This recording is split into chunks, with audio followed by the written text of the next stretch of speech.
ఇరాన్పై Israel America మొదలుపెట్టిన దాడులు 6వ రోజు కొనసాగుతున్నాయి. రాజధాని టెహ్రాన్పై మరో దఫా వైమానిక దాడులు మొదలుపెట్టామని ఇజ్రాయెల్ డిఫెన్స్ ఫోర్సెస్ తెలిపింది. ఇరాన్ సైనిక మౌలిక సదుపాయాలే లక్ష్యంగా దాడులు చేస్తున్నామని ఎక్స్లో పోస్ట్ చేసింది. బాలిస్టిక్ క్షిపణులను ధ్వంసం చేసే ప్రక్రియ కొనసాగుతోందని వెల్లడించింది.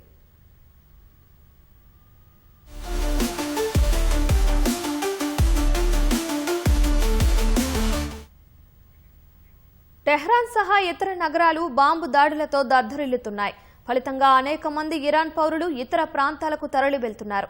ఇప్పటికే 1,00,000 మంది టెహ్రాన్ నగరాన్ని వీడి వెళ్లిపోయారు. ఇరాన్ మిసైల్ లాంచర్లపై ఖచ్చితత్వంతో దాడులు చేస్తున్నామని యుఎస్ సెంట్రల్ కమాండ్ తెలిపింది. ఇరాన్లోని సుదూర లక్ష్యాలను ధ్వంసం చేసేందుకు తొలిసారి దీర్ఘశ్రేణి క్షిపణులను వినియోగిస్తున్నామని వెల్లడించింది. గత రాత్రి ఇరాన్కు చెందిన షాహిద్ సొలైమానీ యుద్ధనౌకపై దాడి చేశామని సామాజిక మాధ్యమం ఎక్స్లో వీడియో పోస్టు చేసింది. దీంతో ఇప్పటి వరకు ఇరాన్కు చెందిన 20కు పైగా యుద్ధనౌకలను సముద్రంలో ముంచివేశామని వివరించింది. ప్రపంచంలోనే అతిపెద్ద విమాన వాహన నౌక గెరాల్డ్ ఆర్ ఫోర్డ్ మధ్యతర సముద్రం నుంచి సేవలు అందిస్తోందని తెలిపింది. సముద్రంలో పాటు గగనతలంపైన తమ పట్టు కొనసాగుతోందని వెల్లడించింది. గత 100 గంటల్లో చేపట్టిన దాడులకు సంబంధించిన వీడియోను యుఎస్ సెంట్రల్ కమాండ్ విడుదల చేసింది.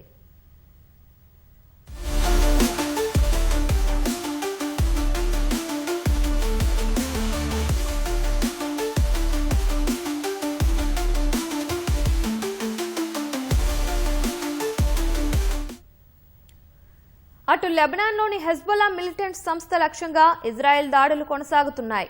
బీరుట్ సహా దక్షిణ శివారు ప్రాంతాలతో బాంబుల దాడులతో దద్దరిల్లుతున్నాయి. బీరుట్లో జాతీయ రహదారిపై వెళ్తున్న కార్లపై డ్రోన్ దాడి జరిగింది. ఈ ఘటనలో 3 మృతి చెందగా 6 గాయపడ్డారు. హెజ్బొల్లా నాయకుడు ఒకరు కారులో వెళ్తున్న సమాచారం రావడంతో దాడి చేశామని ఇజ్రాయెల్ సైన్యం తెలిపింది. గత 3 రోజుల్లో ఇజ్రాయెల్ జరిపిన దాడుల్లో 70 మందికి పైగా మృతి చెందారని లెబనాన్ ప్రభుత్వం వెల్లడించింది. 400 మందికి పైగా గాయపడ్డారని తెలిపింది. ఇజ్రాయెల్ దాడుల నేపథ్యంలో 10,000 మంది దక్షిణ లెబనాన్ను విడిచి వెళ్లారు.